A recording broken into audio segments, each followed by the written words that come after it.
Hi, everyone. It's JT. How are you all today? Welcome to a very special session, a live session I'm doing here on YouTube about the 4 people that are involved in every single hiring process. So if you're a job seeker, it's very important that you understand who these 4 people are. And more importantly, I guess, is how do you identify them? Because it's going to help you in terms of controlling the job search and the interview process. So really important thing here. Before I begin, I just want to remind you all that this is day 2 of our Make Recruiters Come to You challenge, which is available to all of our subscribers of Work It Daily. So for all my subscribers out there, shout out to you. This video is the day 2 video. And if you haven't already, be sure to log in and go to the course and download the handout that comes with today. It's really important that you take notes. So for those of you that are saying, what is this all about? Well, if you're not a member of Work It Daily, you should subscribe to us, because when you do, not only do you get access to over 15 courses and 200 hours of amazing content, but you also get access to our challenges like this one that we've started. And so there's a private channel within our Slack group that you can chat with and converse with people. It's really an amazing process. So be sure to check that out. And I know the team will give you more information in the chat if you want to join us. But for now, I want to get started because I have a really important concept that I have been dying to teach everyone, and this was the perfect opportunity to do it. And candidly, not sure why I haven't taught this to people sooner. I've known about it for a really long time. I talk about it one-on-one with our clients all the time, but I've never actually done a training on it. So shame on me for not doing that. And this training is around this concept of there are 4 people that make the hiring decision. So if you are someone that is trying to understand the hiring process and, why do I apply online, JT, and nobody ever calls me back?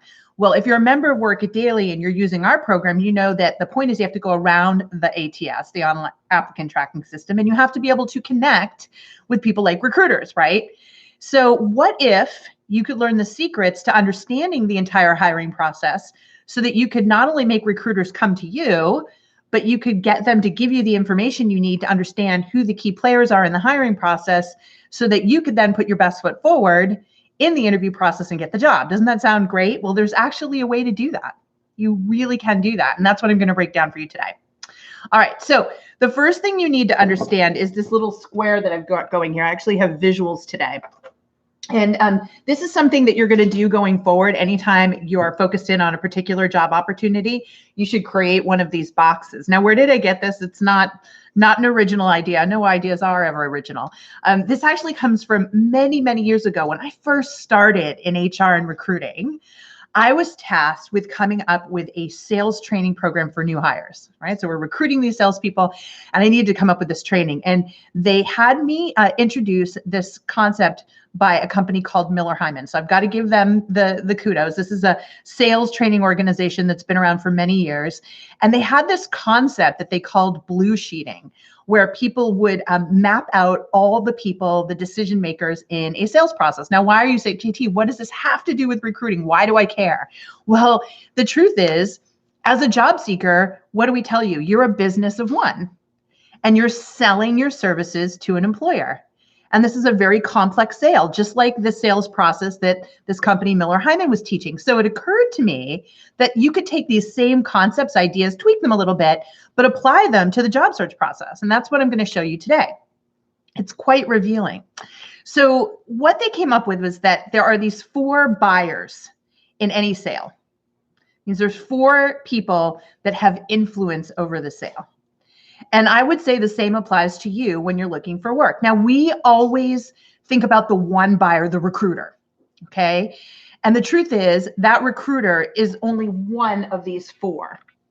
And you're going to understand now why it is so difficult for recruiters to recruit. Their jobs are actually really, really challenging. In fact, when I'm done this session, if anything, you're going to learn how hard recruiters have it, okay?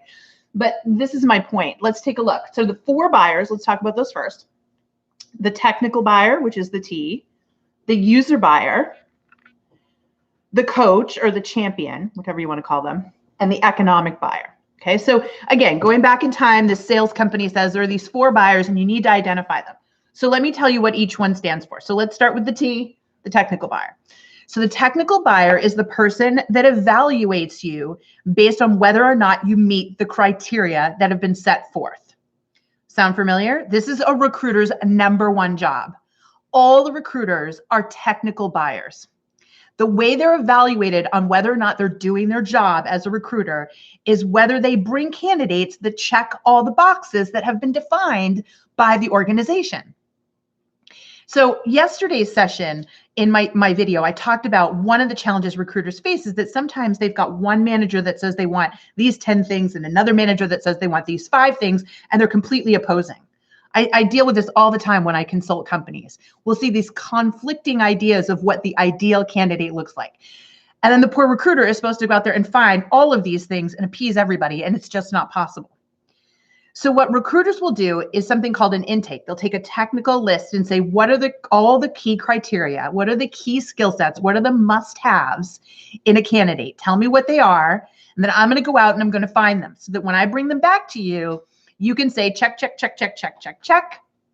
They meet our criteria. Now, recruiters aren't the only technical buyers in an organization. It can also be HR. And we learned yesterday in the class, and if you go back and watch the video, I talked about human resources, HR, and how they're different from recruiters. Yet they also have some criteria that you need to meet in order for you to come on board and be part of the company.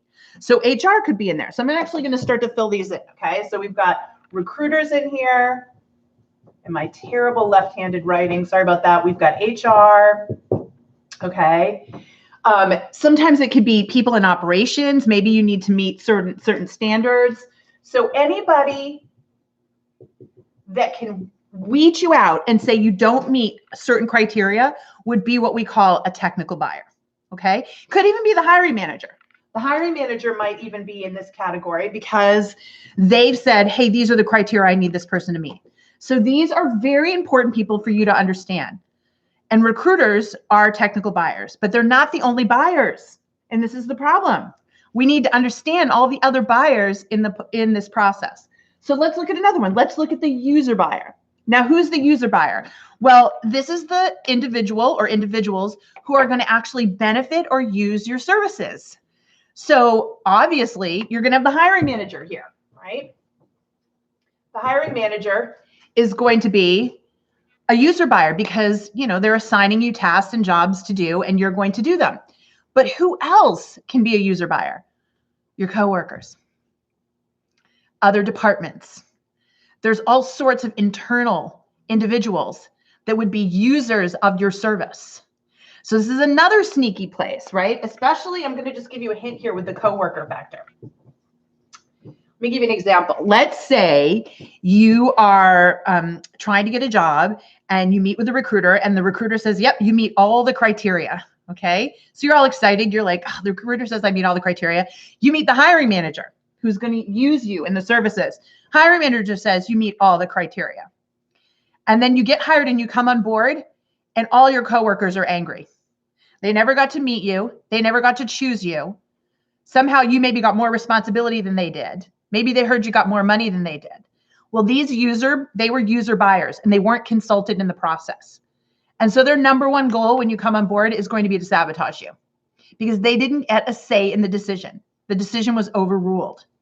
So when you're out there looking for a job, it's important that you think about all the possible user buyers of your services in the organization and make nice with them. Understand what their needs are. What are they going to be looking for in a partner in you, in a teammate from you? And when you understand that and you can share with them, hey, I can deliver on that, that's how you're going to build their trust. So, whole other person that you need to get to know. All right, now stick with me. There's another one called the coach or the champion. Now, who could this be? Well, honestly, it can be anyone within the organization, maybe even outside the organization. Now, this is somebody who it's in their best interest to see you get hired. It makes them look good.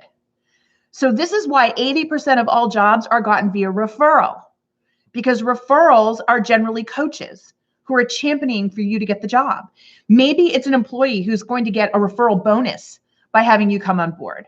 Or maybe it is the recruiter because the recruiter absolutely loves you and wants you to get the job.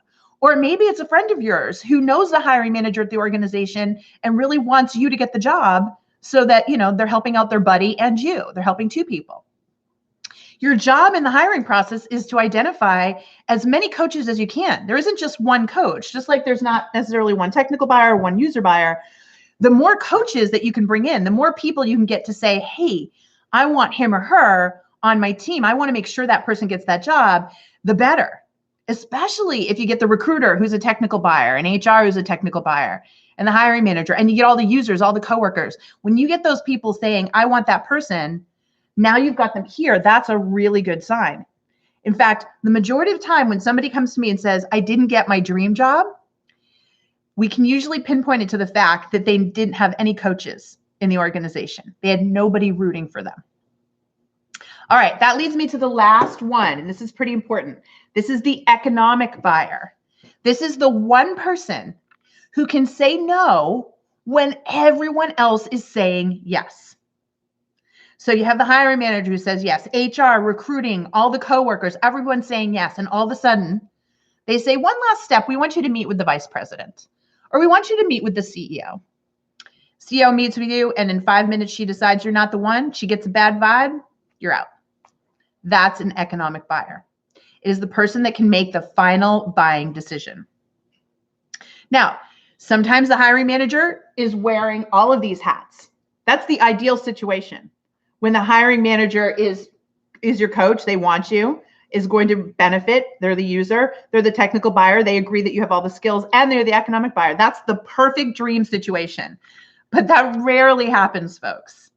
And in most cases, when you're dealing with recruiters, they only have one function right over here. They're just a technical buyer, which means not only do they have to get to know you, they have to get to know all the other players in the organization, make nice with them, figure out what they want, and make sure you're a match. Do you see how hard a recruiter's job is?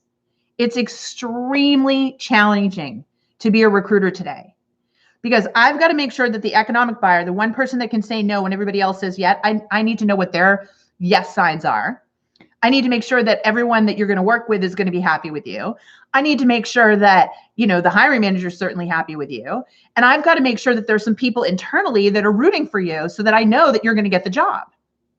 A recruiter's job is very challenging. And good recruiters know this. Good recruiters know who their buyers are in any one hiring process. Good recruiters have great relationships with them so that they can really, when they need to, step up and say, look, you saw this person on paper and you don't think they're a fit, but I interviewed them, I phone screened them, and I want you to meet this candidate. I think this candidate's worth taking the time to talk to. Really good recruiters have that relationship and rapport, but a good number of them don't. A good number of them are nothing more than a technical buyer. They're just a sourcer of people that meet the basic needs, and then it's out of their hands. So how do you know when that's the case? How do you know when a recruiter is truly just a technical buyer? Well, for starters, have you ever had a situation where the recruiter says, I'll get back in touch with you once I've talked to the hiring manager or once I've talked to some people in the organization? And then you don't hear from them for a while and you follow up and they say, oh, well, I really haven't heard back from the manager yet. Or the manager says they're looking at other candidates. Technical buyer. The recruiter has zero room to, finesse the situation or get you in front of the hiring manager. They're clearly just a technical buyer without any control. That's one example, right? Or maybe you've talked to a recruiter, they loved you. Do you ever have this? You felt like the conversation was on fire. You had the best conversation. They were so excited. They said, I'm going to get right off the phone, run this down to the hiring manager. Really want to get you in for an interview this week. You're flying high. Nothing. Silence. They don't follow up with you. You don't hear anything. You start emailing. You never hear back. You want to know what happened? They're a technical buyer. They walked down the hallway. They showed the hiring manager. The hiring manager found one thing they didn't like about you, and boom, that was it. And now the recruiter's embarrassed because the recruiter got all excited about you and then just got some sudden feedback that said you weren't a fit. And now they feel humiliated. This happens all the time in recruiting. It is a very, very difficult job. They have to please everyone. All the internal buyers and you. They're trying to make you happy too. And recruiters love their jobs because when it works, when they bring you and the employer together, there's a lot of happy people. And that's where their joy comes from. And I know for recruiting for me, there was nothing more exciting to see a great candidate get a job with a great company. It just brings incredible joy. But it doesn't happen every single time. It's a hard job. And it's especially difficult when you get all excited and emotionally invested in a candidate that you've been looking for and looking for and looking for because you were told, as I mentioned yesterday, to go find a purple squirrel. If you don't know what a purple squirrel is, go watch yesterday's video. You find the purple squirrel, you bring it to the hiring manager, and they still say no. So is everyone starting to see how difficult the process is for the recruiters? Are you also starting to see how when you're looking for a job, when you're trying to get your dream job, it's about understanding the players of the game and figuring out who's responsible for what and making friends with all these individuals? That is truly strategic job search. And it's what each and every one of you should be doing, especially if you're looking at companies that are on your bucket list. And for my members, you know what your bucket list is, right? But more importantly, for this course that we're teaching you, Make Recruiters Come to You, I'm spending these first few sessions getting you inside of the recruiter's head, helping you understand the day in the life of a recruiter, helping you realize just how complex and challenging it is for them to get you in front of somebody and get you hired. It's not easy. They've got a big job. Okay. All right. Now listen, I'm going to take a few questions, but before I do, I just want to tell you tomorrow, speaking of day in the life of a recruiter, tomorrow I'm going to walk you through that in my video. I'm going to tell you exactly the activities and how recruiters generally break out their time. And it's important that you understand that because so far we've helped you understand on day one the different types of recruiters. Today, I'm helping you understand why the recruiter has only a very limited amount of say in the hiring process and how challenging it is for them to navigate their job. Tomorrow, I'm going to break it down what they do because you want to understand this. The more knowledge you have about a recruiter and what their day is like and what they look for and what matters to them and how they succeed in their job, the better prepared you are to build a strategy to make them come to you, which is the whole point of this course, right? Having them knock on your door. But you've got to be more knowledgeable about recruiters. So be sure to check in tomorrow when I talk about the day in the life of a recruiter, okay?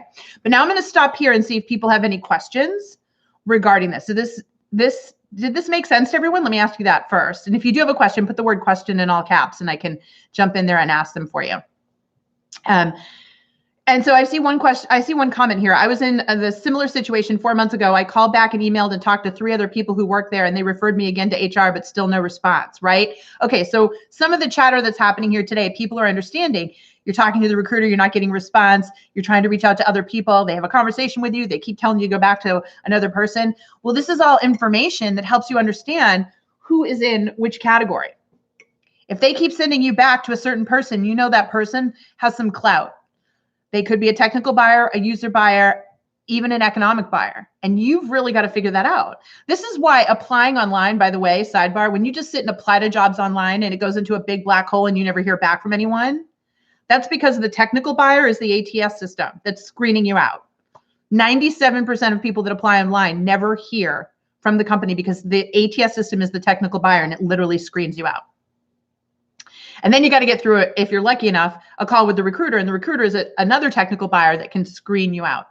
So you can see why we teach you inside Workadaily, inside our program, an entire strategy for going around this system and establishing relationships so that you can find out who the different buyers are, so that you can get it in your foot in the door and build those champions, those coaches who will then advocate for you and help you get the job. That is the secret, my friend. And you can ask anyone that's been through our program that's landed a job at their dream company, and they will tell you that this works.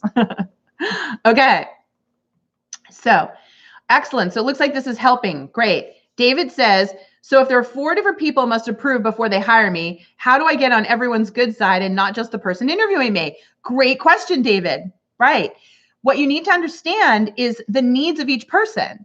So when you first start to talk to a recruiter, folks, your job is to understand what that recruiter was told to hire for. What were the main skill sets? So you might say, what are the most important qualities that you were told that you need in order to move me along as a candidate? And do you feel I'm missing any of the qualities that you were told you need in order to put me in front of the hiring manager? Is there anything else I can share with you to make you comfortable that I actually meet and exceed all of the requirements you've been asked to gather in a candidate? So that's how you're going to start to qualify yourself against a technical buyer. Now, with the user buyers, you're going to be asking questions around how to best support their needs. What do you need in a partner? What do you need in a coworker? How does my work impact your work? Tell me about a time when somebody really wasn't supporting you in this job. Tell me about, some of the things that people do that really make your job easier. When people are able to articulate that to you, the users of your services, and they know you understand that, they know that you're going to be able to do the job. That's how you get on their good side. With the economic buyer, it's simply money.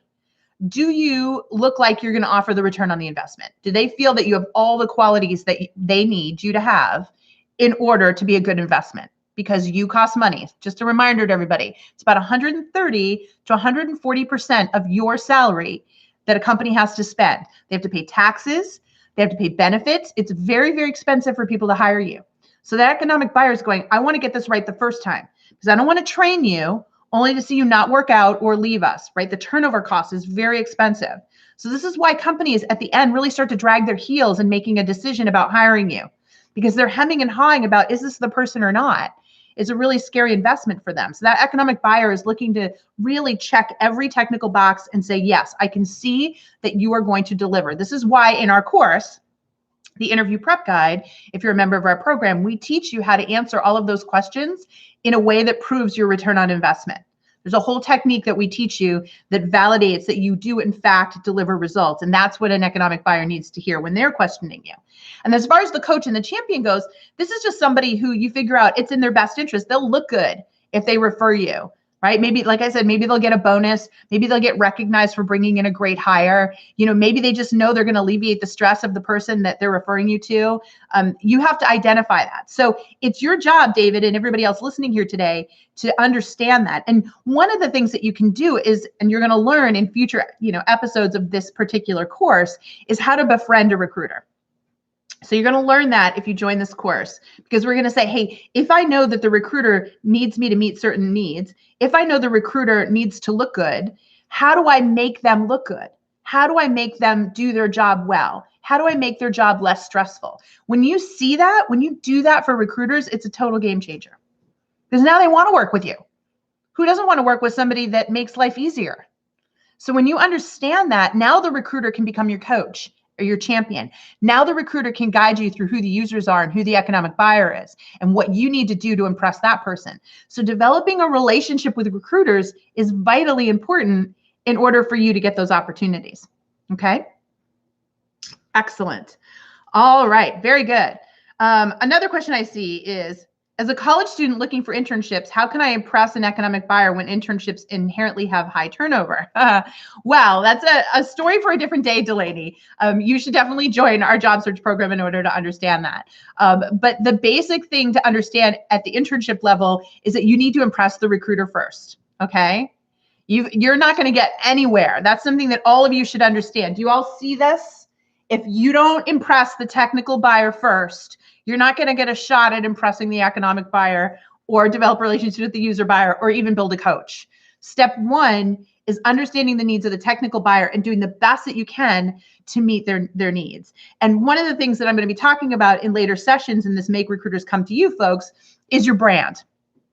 I see so many people out there missing out on the opportunity to have recruiters contact them because they're not branding themselves properly. Recruiters are out searching for you. That's a session that we're going to learn later this week. And knowing what they're searching for, and then when they land on you, say on LinkedIn, or they look at your resume, if they don't see what they need to see, you're out. Technical buyer says, and that's it. That was your shot. So understanding how to improve the chances that they see what they need to see and they pick up the phone and contact you, that's your first step, Delaney. Don't jump ahead to the economic buyer yet. That's going to happen down the line. Right now, you need to focus on the technical buyer. Okay. Excellent. All right. So I'm going to stop there. For all my members, this video will be inside the course. And you know that inside our private Slack community, there's an entire channel called Recruiter Challenge where you can post your questions to me about this and anything else we're talking about in this very special course. And I will be able to answer those for you. But for now, I want you to download your sheet, take some notes based on what you learned today. You can rewatch the video as much as you want. And then I will be back tomorrow. Tomorrow's lesson, as I said, is going to be all about the day in the life of a recruiter. And this is such valuable knowledge. Every time I go through this, people go, you're kidding me. I had no idea, right? And the more empathy and understanding that I can get you to have around recruiters, the more powerful you're going to be in getting them to come to you. Okay. So be sure to come back tomorrow inside the platform. For those of you that aren't members, what are you waiting for? Come join us. I know that we've got a discount code for YouTube members. You can come sign up with us and instantly get access. You can pick up with yesterday's challenge and catch right up with us and learn how to make recruiters come to you if you join our program. Okay. All right. Great job, team. Thanks so much for stopping by. Thanks for the questions. I'll see you soon. Okay. All right. Take care. Bye-bye.